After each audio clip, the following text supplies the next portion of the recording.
Olá pessoal, tudo bem? Este é o Ordem Natural Podcast. Neste episódio nós estamos inaugurando um novo quadro que se chama O Inventário da Cultura.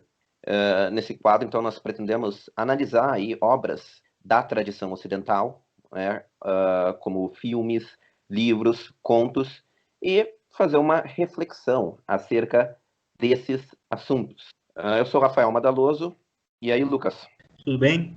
Então, a gente escolheu para começar esse quadro novo um filme muito interessante chamado O Diálogo das Carmelitas. É um filme de 1960, tá?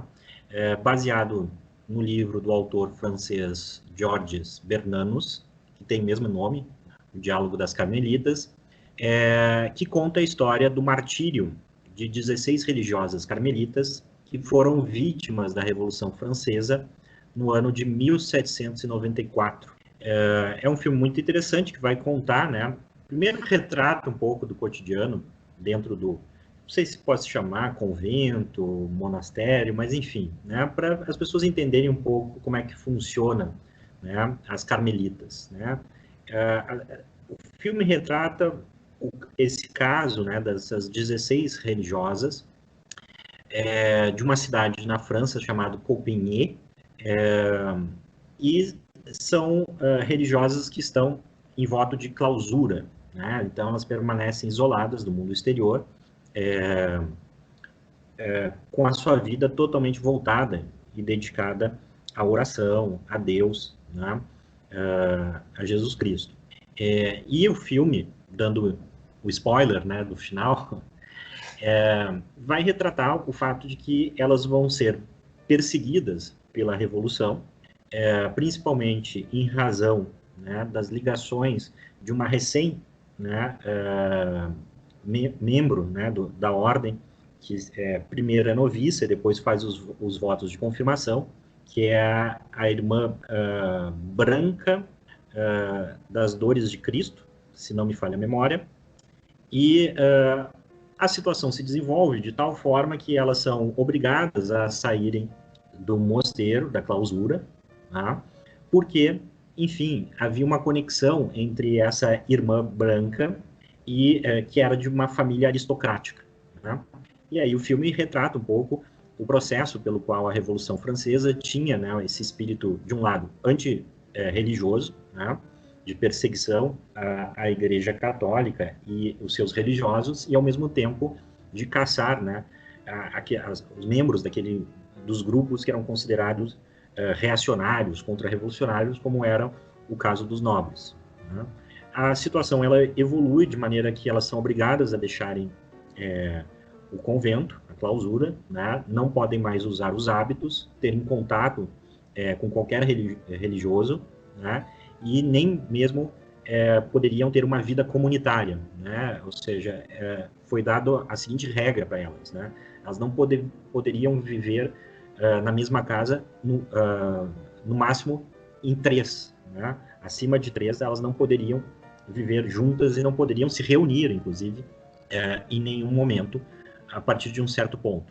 E é depois dessa expulsão, que elas são presas, né, e julgadas como fanáticas, etc., e são condenadas à guilhotina, né?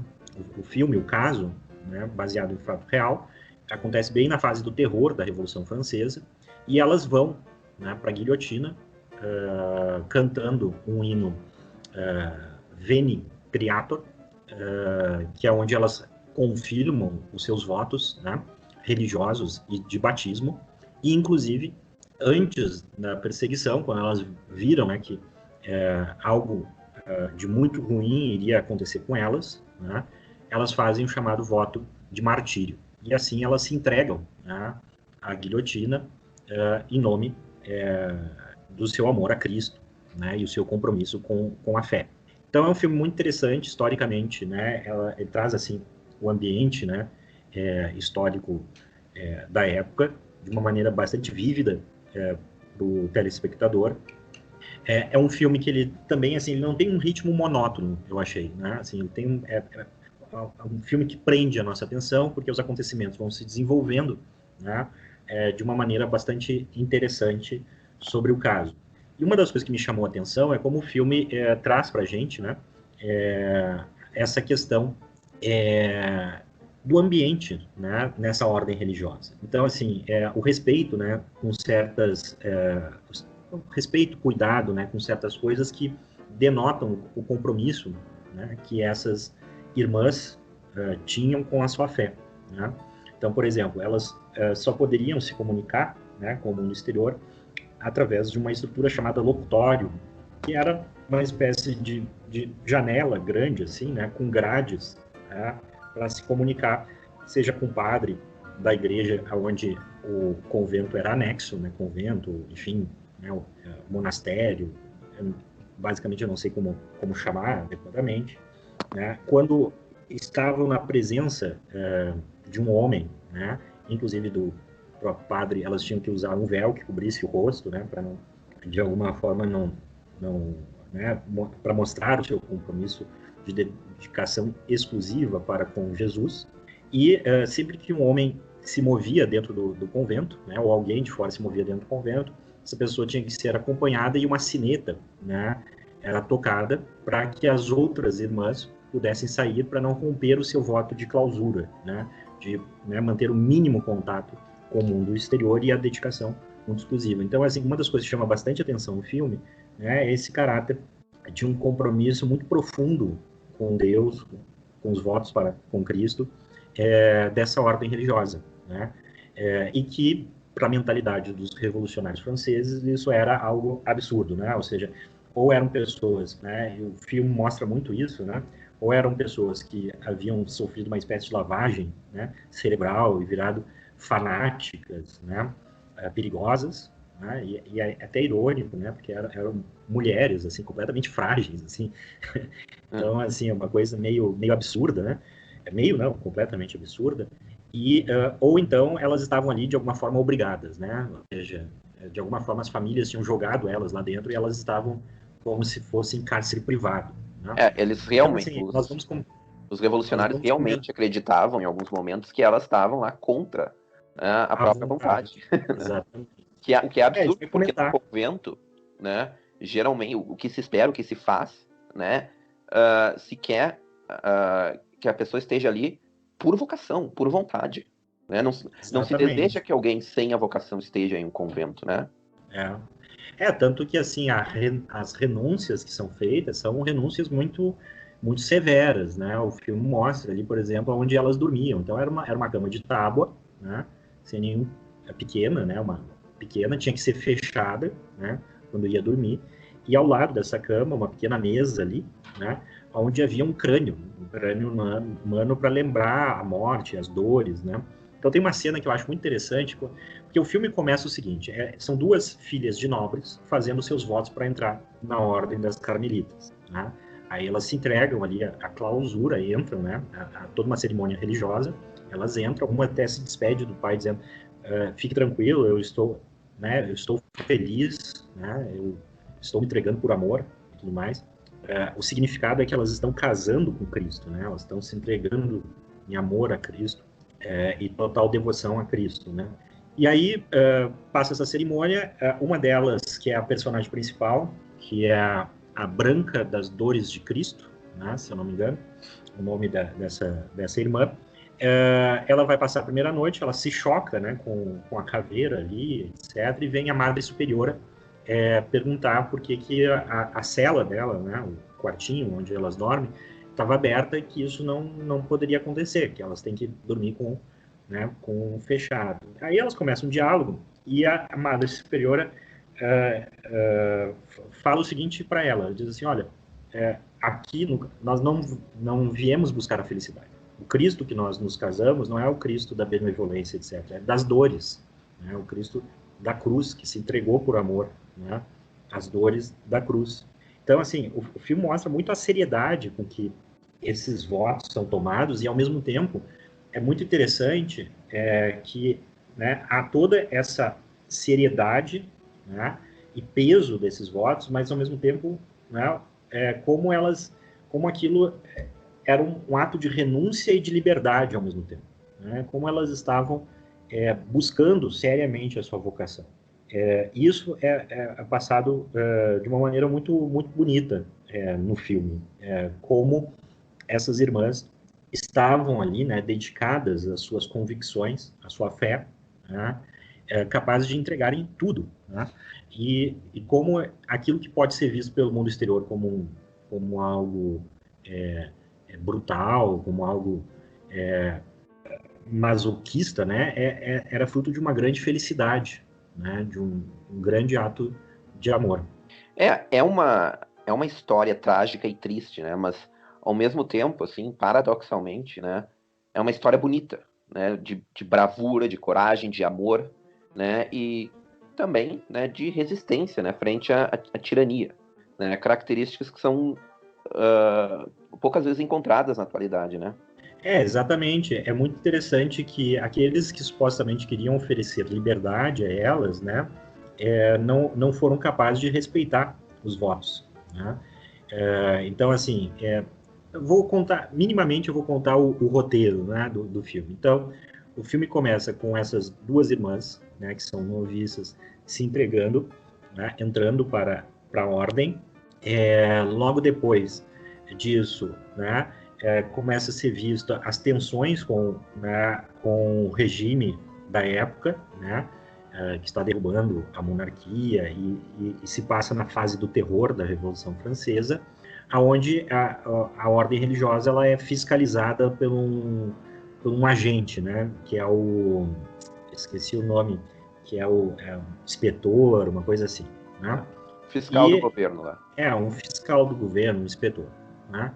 E aí, uma delas, que é a Branca das Dores de Cristo, ela vem de uma família aristocrática que estava resistindo, né, à Revolução Francesa e sendo perseguida. E o irmão, né, que iria lutar, né, contra os revolucionários, um dia vai ao convento para se despedir da irmã, né, e perguntar se ela queria ir junto com ele, né, para ser protegida pelo pai, etc. E ela se recusa, diz que vai ficar no Carmelo, né, que é a missão, a vocação dela e tudo mais. E isso é conhecido, foi de alguma forma denunciada a presença desse rapaz, né? Ele imediatamente também cai fora dali, né? Porque sabia que se ele fosse pego ali no convento, isso seria visto como um ato de traição e tudo mais. É só um detalhe, né? Nessa cena, né? A madre superiora, né? Ela diz que abrigar um fugitivo é contra as leis, né? Que no caso o irmão ele era um fugitivo, né? Mas que olha só, né? Que existe uma lei maior do que a lei da nação, que é a lei da ordem religiosa, a qual diz que se deve, sim, em certos casos, como nesse em que o fugitivo não tinha feito nada de errado, abrigar um fugitivo. Ainda mais alguém que queria ver a sua irmã talvez pela última vez na vida, né? Ou seja, o que a gente está vendo, né? Ela dizendo ali que não, existe uma lei maior do que a lei do Estado, né? Que é uma lei moral Exatamente. e superior. É exatamente isso que digamos assim, é o pano de fundo da tensão do convento com as chamadas autoridades políticas, né, de que elas eram leais a essa lei moral maior, né, e aos seus votos com Deus, e não com a ordem política, porque toda hora elas são assediadas a renunciarem aquilo dali de alguma forma, até que num determinado momento o padre, né, o padre da igreja onde o Carmelo estava, né, ele se recusa a prestar lealdade à nova Constituição, então se torna um criminoso, né? Isso daí é considerado como um crime, né? Ele então foge, né?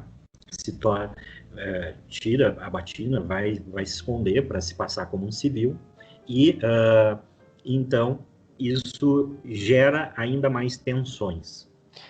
Ele inclusive diz, né, mais ou menos assim, essa frase não é literal, né, mas é mais ou menos assim que ele diz, né? Eu me recusei, esse padre que está fugindo, eu me recusei a fazer o juramento à Constituição. Agora sou obrigado a me esconder. Estou proscrito. Sou considerado um fora da lei. Mas, se um peixe não pode viver fora da água, um cristão vive muito bem fora da lei.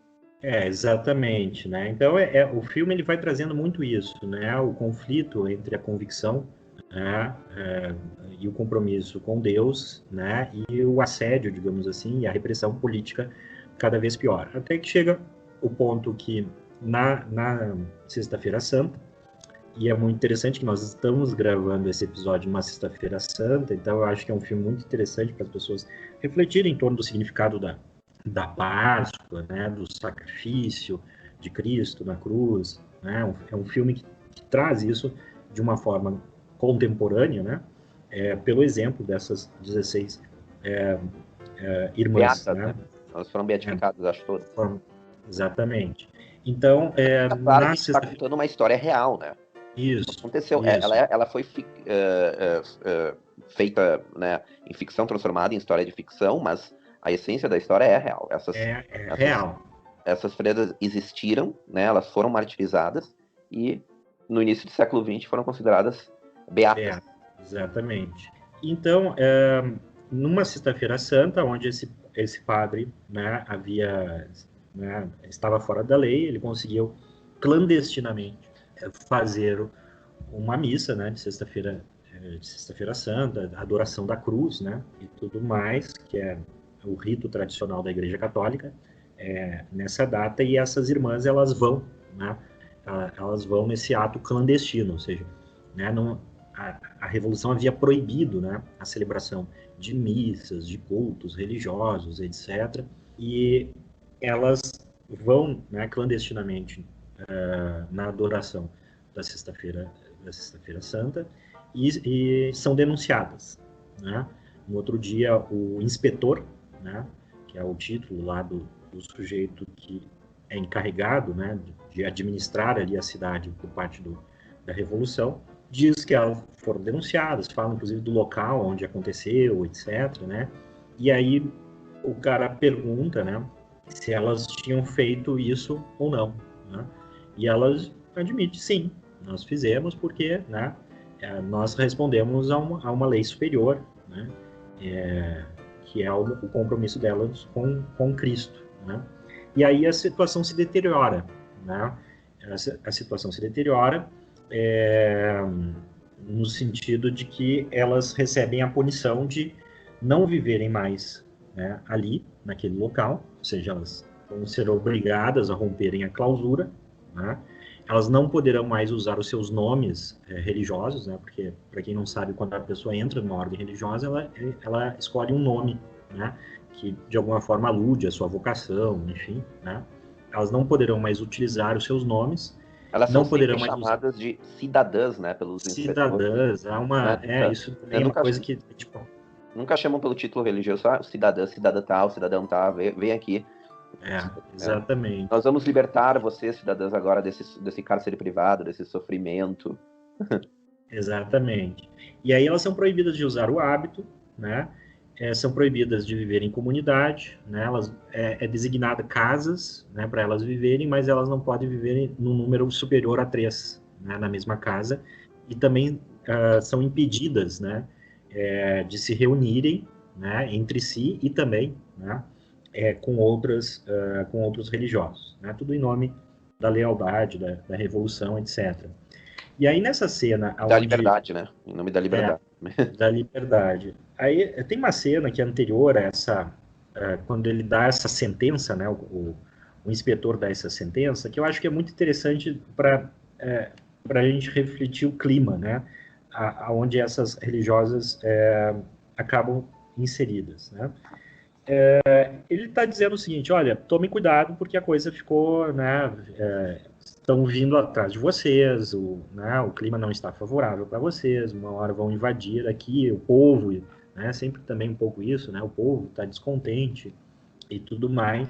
E aí a Madre Superiora, né, pergunta pro comissário, inspetor, sei lá o título do sujeito, que mal fizemos a vocês? Né? Ela faz essa pergunta. E ele responde: não é o mal que vocês fizeram, mas o mal que atribuímos a vocês. Né? Então, mostra, né, o filme mostra um pouco a noção de que, enfim, a vida religiosa ela deveria ser destruída, né, segundo os revolucionários franceses, e elas tinham que aceitar. É basicamente isso. Elas tinham que aceitar, né, sob pena enfim, né, sob pena de serem traidoras, né, fanáticas religiosas, etc, etc. E Inclusive, aí, essa era a acusação formal contra elas do tribunal, né? A acusação era que elas eram reacionárias e fanáticas. exatamente. Ou E aí é seja, muito interessante, porque o filme ele denota a vida dentro da ordem ali do convento, né, e as práticas que se tinham entre elas de convivência, né? Uma das que chama atenção é que as decisões que afetam, né, a uma delas ou a ordem, né, eram todas tomadas por votação, né? Há dois momentos, e por votação anônima, inclusive, né? Para nenhuma delas descobrir qual é a posição da outra. Ela usava aquele método original da democracia grega da pedra branca e da pedra preta, né? Colocava numa urna, né? E ninguém sabia, né, qual pedra tinha utilizado. E em 3 momentos o filme relata essa prática, né? Num primeiro momento, quando a Madre Superiora, onde começa o filme, né, morre, né, e aí é escolhida uma nova Madre Superiora, né? Então há uma votação, né? Claro que não são todas que votam, né? Só aquelas que já fizeram seus votos, e é escolhida a nova Madre Superiora, né? Então até essa questão, né, de que a escolha, né, tem que ser feita por todas aquelas que participam, né, da decisão, é algo que chama atenção. Depois, outra coisa que chama muito atenção é quando elas vão decidir sobre se as duas noviças merecem, né, fazer os votos, né, para a entrada definitiva na ordem religiosa. E aí uma delas, que é a Branca das Dores de Cristo, que é uma mulher que ela é muito insegura porque ela tem medo da morte. Isso também é muito interessante, né? Ou seja, ela só se torna livre mesmo, né, a hora que... depois eu até gostaria de comentar o final do filme, que eu acho que tem uma simbologia muito rica ali no final do filme. Mas ela só se torna realmente livre e feliz quando ela para de temer a morte. Tá? E isso, é dizer, me tornava covarde, né? Então, vendo ela como ela, né, não conseguia se entregar completamente à fé em função desse medo da morte, né, e do sofrimento, das dores, enfim, em votação, né, as superioras ali dizem que ela não vai poder fazer os votos, né? É uma decisão por maioria, né, e ela é chamada para ser ouvida, né? E a pergunta é muito interessante, né?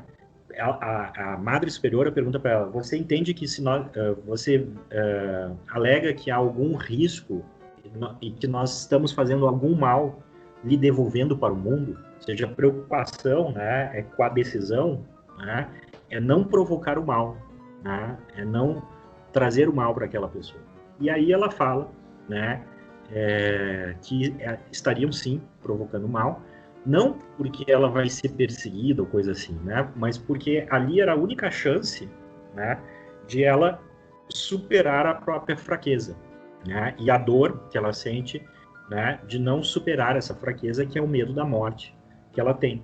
E aí, ouvida, as irmãs dizem: então tá, então nós não vamos lhe devolver e você vai poder fazer o voto de confirmação. E o terceiro, tá, momento onde há uma votação, né, e essa é a mais interessante de todas, é quando elas, vendo que iriam ser perseguidas, né, e que iriam ser condenadas de alguma forma, elas decidem fazer o voto de martírio, né, que é o voto de aceitar, né, tomar como Cristo, né, as dores e se entregar, né, como cordeiro. Né? E elas disseram: essa decisão ela tem que ser tomada por todos por unanimidade. Se houver um voto contrário, elas não tomariam o voto de martírio, não fariam o voto de martírio. Nenhuma delas. Nenhuma delas. Né? E para garantir que as outras, né, não soubessem quem se oporia, para não haver uma discórdia, etc., né, a votação foi secreta nesse método da urna. E aí, muito interessante, quando elas vão votar, todo mundo está achando que era a irmã, né, Branca, das Dores de Cristo, que ia votar contra o voto martírio, porque sabia, né, do medo dela pela morte. Né? E acaba sendo uma outra irmã lá, que a outra noviça que tinha entrado junto com ela. Porque quando elas revelaram a urna, né, tinha só um voto contra, né? Um voto contra e elas disseram, então tá, não vamos fazer. Já seria suficiente. E essa se arrepende, né? Essa se arrepende. E aí ela mostra, né, que estava com a bola, a bolinha branca, né, na mão, e aí todos decidem fazer os votos de martírio. E, né, acabam cumprindo esse voto, né, todas elas, com exceção de uma, mas não uma porque fraquejou, né, uma porque ela não foi encontrada. E aí isso foi visto como um sinal de que ela seria a continuadora do Carmelo, né? Porque enquanto uma estivesse viva, o Carmelo continuaria vivo, né? Porque isso também é muito interessante, né? Numa discussão com esse inspetor, a Madre Superiora diz, não, o Carmelo vive aonde nós estivermos, né? Esse prédio, essas coisas aqui, não é o Carmelo, né? Nós somos. Então, nesse sentido, mostra, né, a liberdade e a convicção dessas mártires, né, diante daqueles que se julgavam portadores de valores superiores né, e libertadores de alguma forma. Eu queria comentar, né, a cena final, que a cena final ela bom, mostra assim elas morrendo, né, indo para a morte de uma maneira extremamente digna. Quando a gente vê, por exemplo, relatos dos revolucionários indo para a morte, era sempre gritando, fazendo escândalo, sabe? E elas indo, né, para a morte cantando, assim, com uma coragem, uma bravura, uma dignidade, né? E no filme mostra, né, no momento, todas elas permanecem cantando, durante todo o período em que todas elas estavam sendo executadas. E uma por uma é executada, ou seja, no momento em que uma é executada, as outras continuam cantando, né? Isso até a última, né? E quando a última é executada, aí sim, aí, né, se segue um silêncio total, né? Ou seja, é uma cena, assim, é bem ambivalente, assim, a forma como a gente vê essa cena, né? Porque, ao mesmo tempo, é uma cena trágica, horrível, mas, ao mesmo tempo, parece uma cena bela, né? Exatamente. Tem um contraste, né, entre a brutalidade da execução pela guilhotina, né, e a beleza A dignidade, né? dignidade com que elas encaram, porque elas vão, né, docemente cantando o hino religioso para a guilhotina, sem se queixar, né, porque elas estavam confirmando o seu voto de amor a Deus, né, e oferece isso em amor a Deus. E também, antes disso, né, quando é decretado essa execução, ela fala, né, a Madre Superiora fala para o oficial ali do Tribunal Revolucionário, né, dizendo que espera ser perdoada por Deus, assim como elas perdoam a ele e os outros pelo que eles estão fazendo, né? E aí é muito interessante também o seguinte, nessa cena final, né, que essa irmã branca, que era justamente a que tinha medo, né, ela tinha fugido do seu voto, né, de martírio. E aí a Madre Superiora diz, olha, né, quando elas estavam se preparando para ir para a guilhotina, eu me ofereço o meu voto de martírio não só, né, por vocês, mas também pela irmã branca que havia, né, fugido. E aí é muito interessante que a irmã branca, o filme dá a entender por uma coincidência que ela estava passando, né, estava presenciando o início das execuções, ela assistindo de fora, até que ela seria uma das últimas a ser chamadas, né, pelo oficial lá, executor. Quando ela ouve o nome, ela dá o passo à frente e se entrega também pelo voto de martírio. Quando ela poderia ter fugido, né? E aí é o primeiro momento, é muito interessante que o filme demonstra isso, me chamou muita atenção. É o primeiro momento que a atriz, né, transmite no semblante dela tranquilidade e felicidade. Em todos os outros momentos, ela é uma personagem carregada, né? Tensa, né? Tensa, né? Assim, dividida, né? Naquele momento em que ela se entrega, né, basicamente para ser executada, né, o semblante dela se torna tranquilo. Então, assim, até assim, né, é impressionante como a atriz consegue transmitir isso, porque a cena é muito forte, né? A cena é uma cena forte, a maneira, né, como elas vão sendo conduzidas, né, para serem para terem a cabeça decepada pela guilhotina. É uma coisa, né, que se vê assim, né, durante o filme, na execução, né, e também há relatos disso, né, dos algozes, dos revolucionários assistindo, né, tudo isso, né, interrogando, indo lá, enfim, no convento e levando, né, essas freiras à execução, né, sabe, com uma posição assim de superioridade moral, né, numa arrogância e com um ódio, né, completo, né, como se eles fossem a parte lesada, né, e as freiras fossem as agressoras, né? E isso é uma coisa muito comum assim, né, nos movimentos revolucionários, né? E até para situar, né, mais ou menos do contexto, a Revolução Francesa ela foi basicamente uma etapa, né, um capítulo da história do movimento revolucionário, né? O professor Olavo ele define o movimento revolucionário como uma tentativa de, mediante a centralização do poder, realizar, ou seja, levar a cabo, né, trazer uma sociedade perfeita na Terra, sendo que para isso toda e qualquer atrocidade que se cometa em nome desse paraíso terreno estaria automaticamente justificada como um imperativo indispensável para a revolução, né? Como um meio necessário para o advento desse paraíso terreno, né?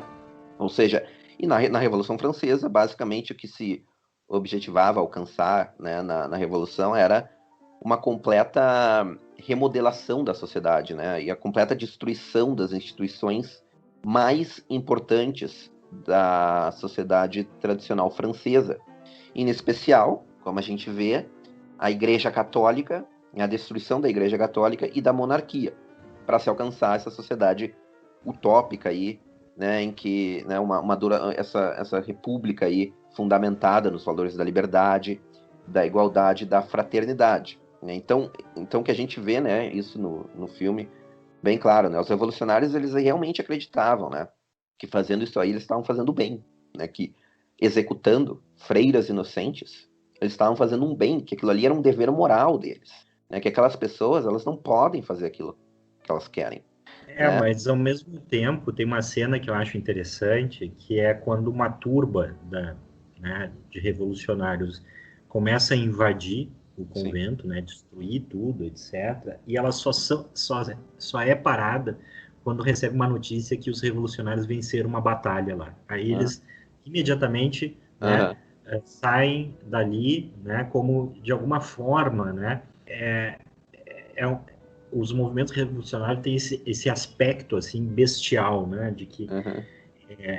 é preciso haver assim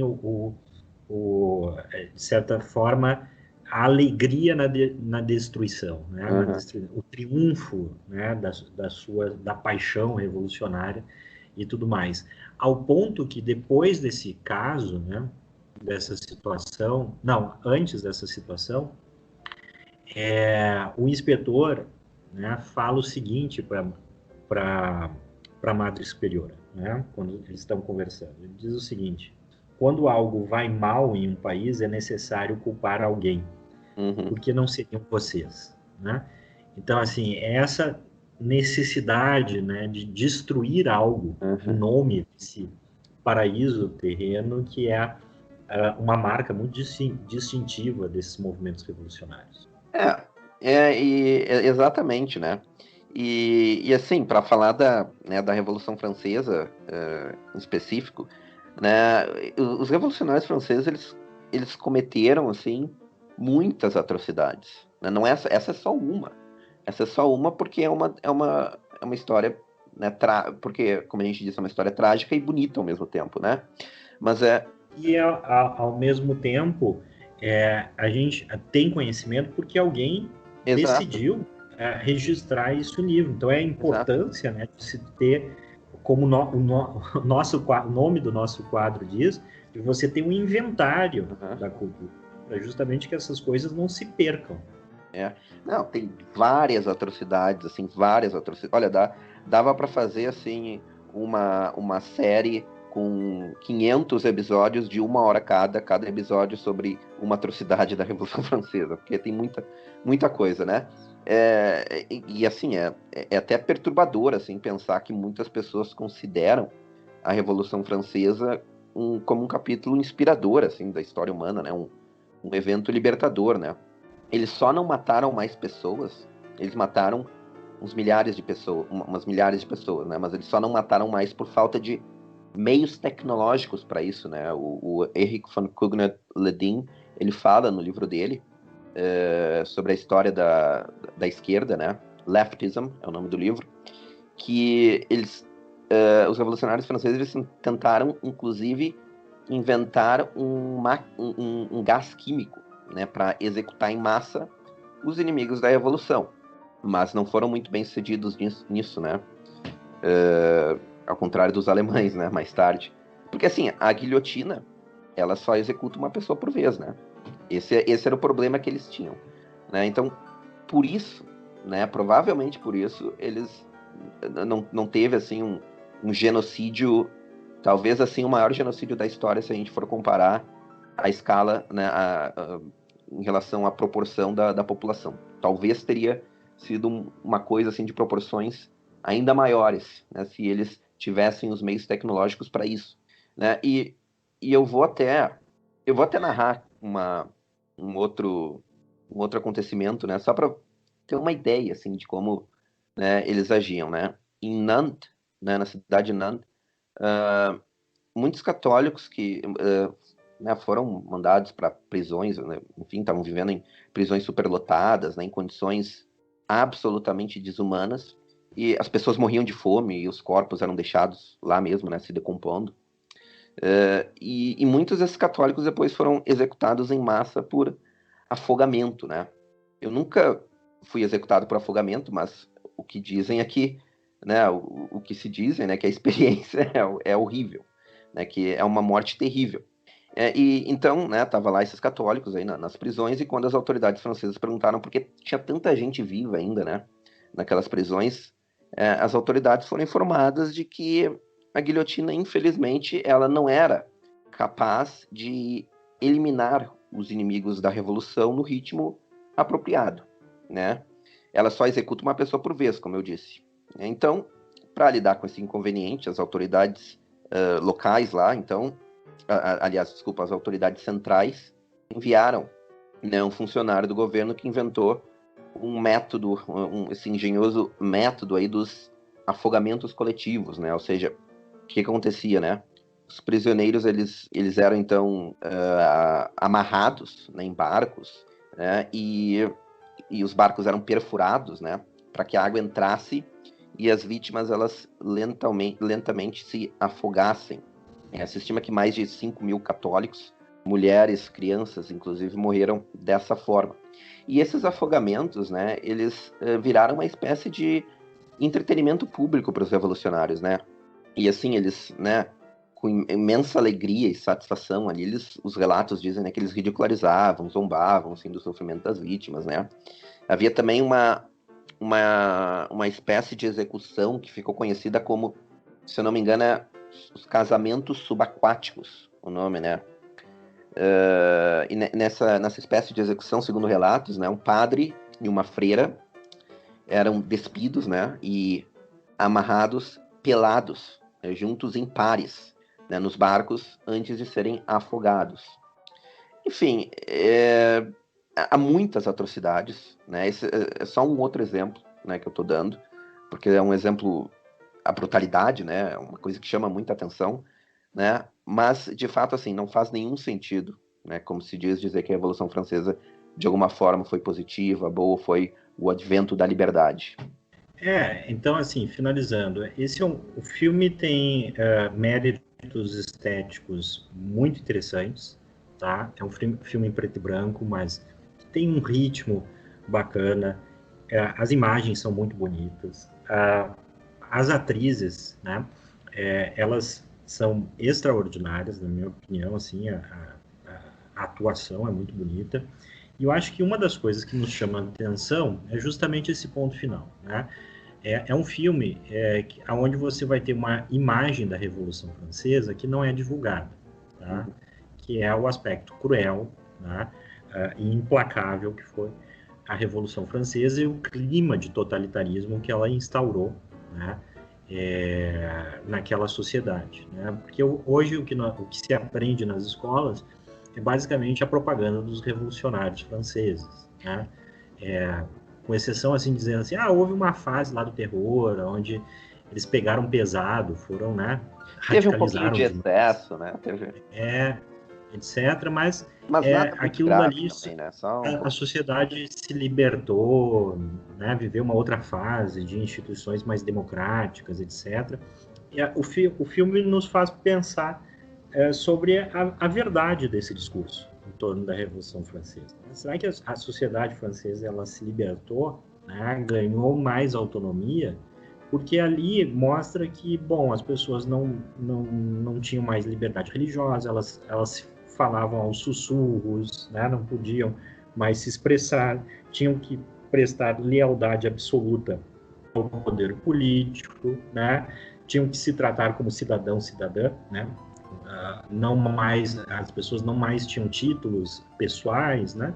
jurar Então, lealdade à nação, né? Se não jurasse lealdade à nação, seria considerado um traidor, um reacionário, traidor, fanático. etc. E ao mesmo tempo é um filme que tem algumas, a gente pode até traçar alguns paralelos no que nós estamos vivendo hoje, né? De pessoas denunciando outras pessoas para governos, para fiscais, né? De que se você contestar as chamadas autoridades, você é um radical perigoso. Igrejas sendo fechadas também, né? Igrejas sendo fechadas, saqueadas, incendiadas, como nós estamos vendo, né? E também a gente está passando uma Páscoa onde eu acho que quase em todo o território nacional as igrejas não estão podendo celebrar os seus cultos abertos ao público, né? Então a liberdade religiosa de alguma forma também está sendo aí perseguida, né? Amplamente. E aí a reflexão que o filme pode nos trazer é até que ponto isso é algo que deve ser aceito, né? Ou seja, até que ponto os chamados ideais, né, revolucionários, que prometem a libertação, na verdade nos escravizam, né, de alguma forma, ainda de uma forma ainda mais brutal do que aquelas que eventualmente nós estamos sujeitos já há algum tempo. Então, vale a pena, fica aí a dica para o nosso ouvinte, vale a pena ver esse filme. Nós vimos esse filme através do Lumini, que é um site que funciona mais ou menos com Netflix, né? Só que conteúdo muito bom. O Netflix do bem, o Netflix bom e do bem, né? Vamos colocar assim, né? Nada contra, mas também nada a favor com quem gosta do Netflix, né? Mas o Lumini vale a pena, falando agora sério, os nossos ouvintes darem uma olhadinha, que tem um catálogo muito interessante de filmes, não só da temática religiosa, mas obras do cinema, onde você não encontra tão fácil por aí, documentários sobre uma perspectiva relacionada à alta cultura e do Ocidente. Então, espero que vocês tenham gostado desse nosso primeiro episódio do Inventário da Cultura e que vejam o filme O Diálogo das Carmelitas. Muito obrigado pela audiência de vocês e até o próximo episódio. Fiquem com Deus. Feliz Páscoa, pessoal. Fiquem com Deus.